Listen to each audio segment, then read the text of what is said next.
Hey guys, it's Whip. And first of all, I wanted to apologize for how long this video has taken. I had some personal stuff come up in life that I needed to take care of, but I appreciate your wait in this video.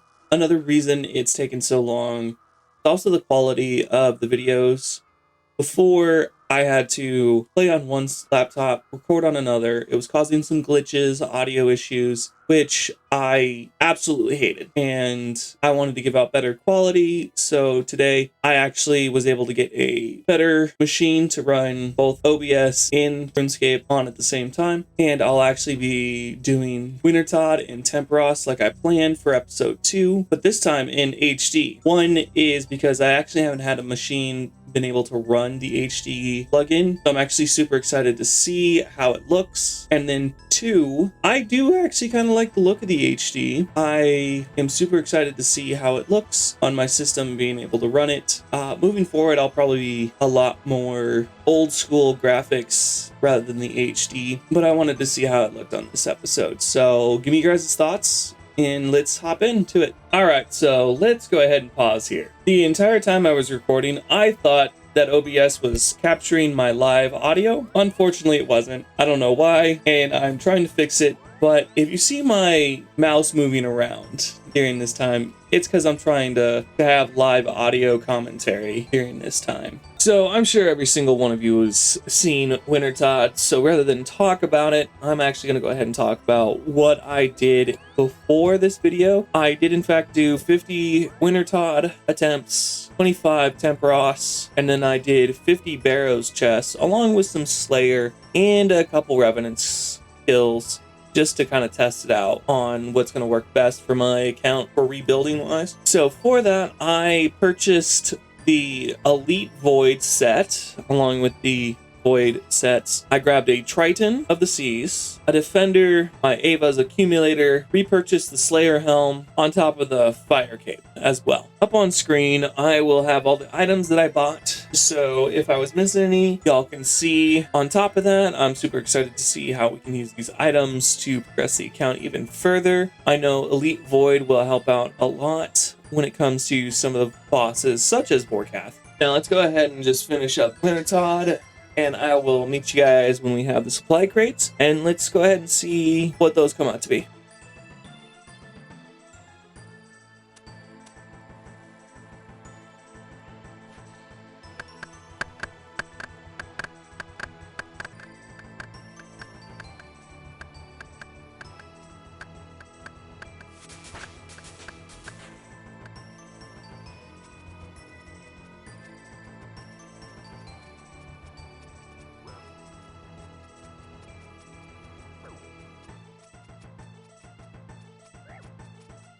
Well, that was a fun experience, and unfortunately I still never learn. Don't open up public chat at Wintertod.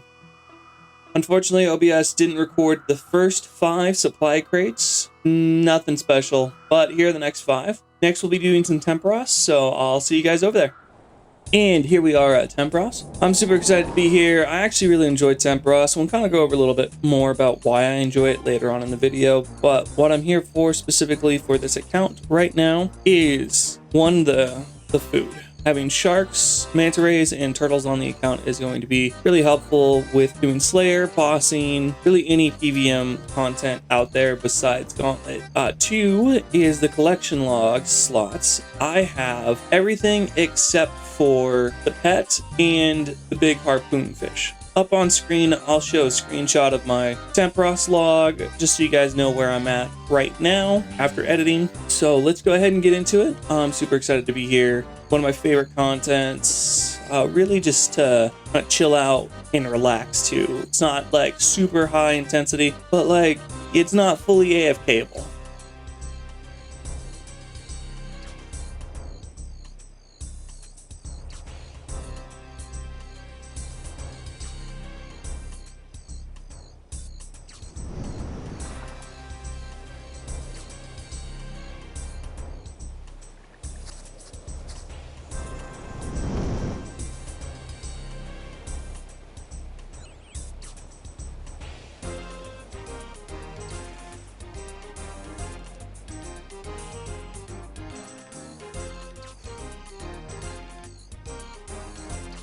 So as we're at Tempros and there's a bunch of ships around us, I want to get your guys' opinion on the new skills that's coming out.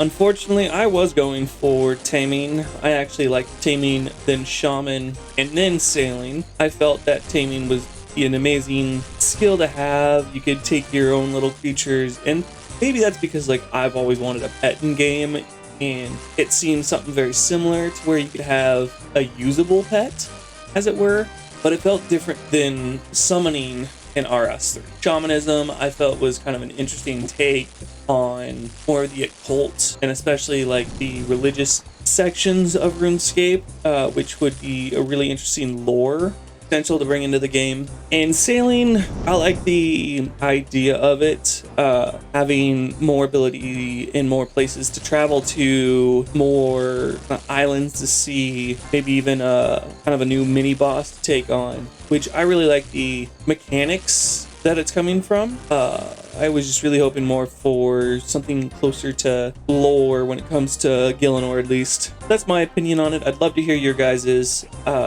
Also, I'd love to know you guys' opinion on something. How do you feel about using the sailing skill to potentially have a private instance for Tempros? I think that's interesting. There's times where going to Tempros, you just want to do one person, you're going pretty solo into it, and sometimes you don't realize that another person hopped on, or that you hopped onto another person's game, and then all of a sudden your rhythms are kind of off. And so I think it'd be kind of cool to build your own ship and be able to take you to the Tempros island and kind of have your own way to get there.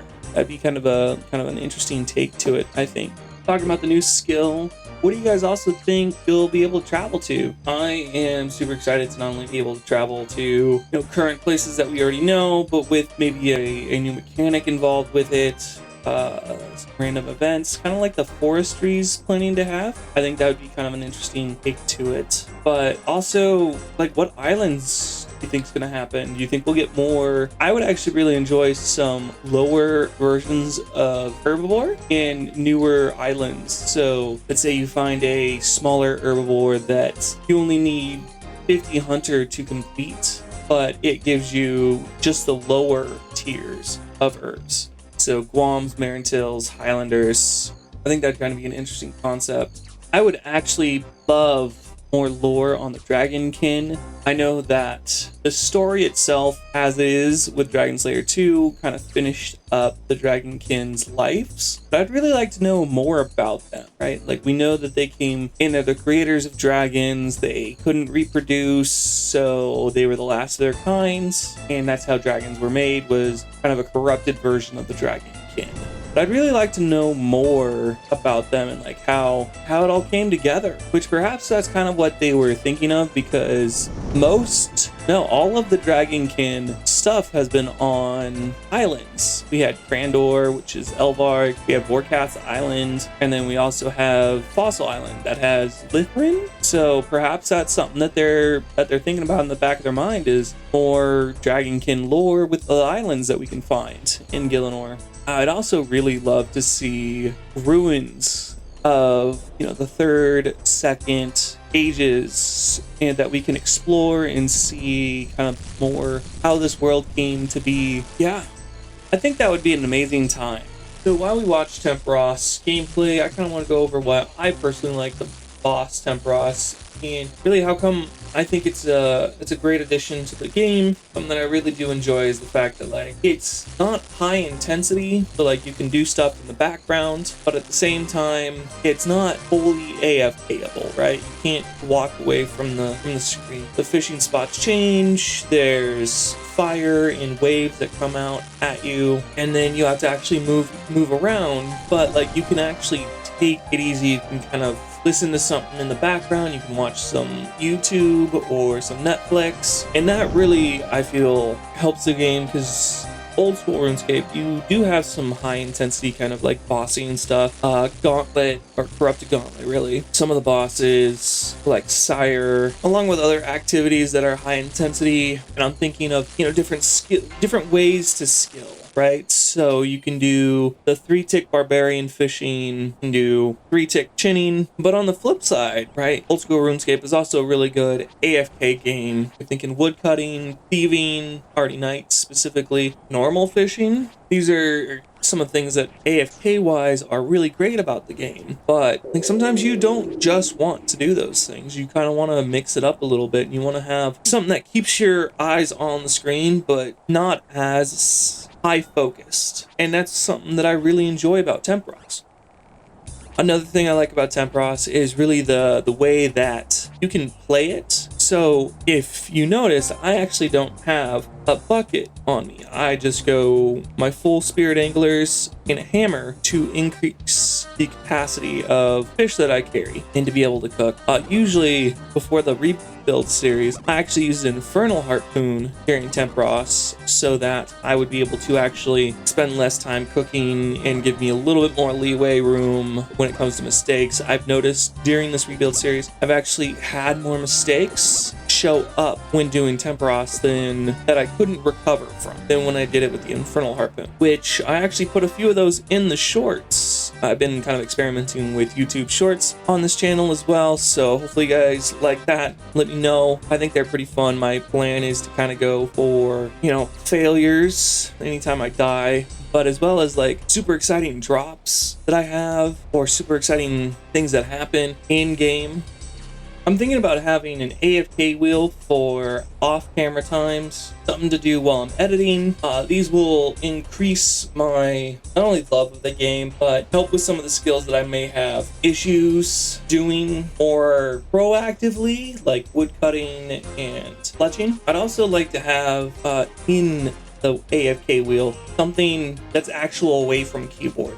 In this particular one, I have take Teddy on an adventure. Teddy's my dog. I think it would be great to have some IRL stuff in there. I kind of got the idea from a content creator on YouTube, which is doing a Revenants only account where the only XP he can get is either in Revenant's Cave or the GE. Great series. I will see if I can figure out how to YouTube and put his stuff in the description of his channel. One thing I really liked about the way that he did it was he put it as like a punishment. So anytime he died in the Revenant's Cave from PKer, he would spin this wheel to figure out what he's doing. I would like to do this as like an AFK thing to help when I'm editing, to be able to still kind of be productive in the game without needing to be super involved in the game while editing. Right now, I just have a few on the wheel. I would love more suggestions, so please put some suggestions in the comments of maybe what I should add on the wheel.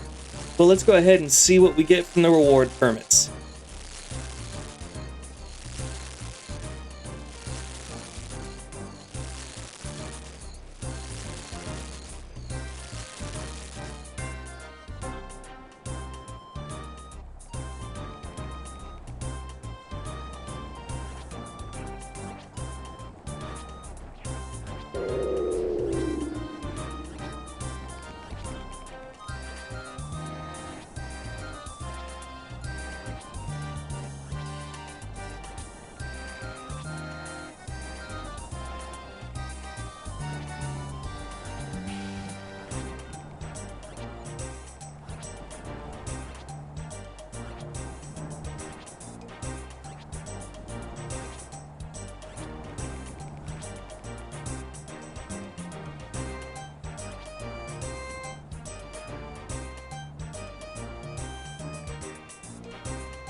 So after 101 reward permits, this is what we have. I'm excited about the sharks. Unfortunately, we did not get a lot of turtles or manta rays, but no worries. The rest of it will probably get sold at the GE. Now let's go ahead and roll the AFK wheel for this week and go from there.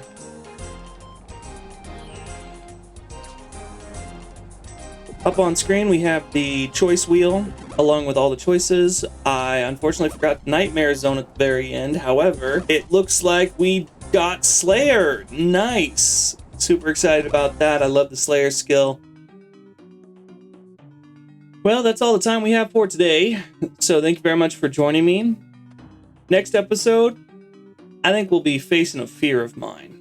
I can't wait to see you guys. I wanted to thank everyone for watching today. I am very happy to be able to start making videos again. I appreciate you guys watching. There'll be a link to my first video if you hadn't been able to see it yet, but I actually really want to do this end card specifically for my brother. The day this releases is going to be his birthday, and I wanted to say happy birthday. And I thought this would be a great way to say happy birthday to my brother. So happy birthday, bub. I'll probably see you in a few weeks.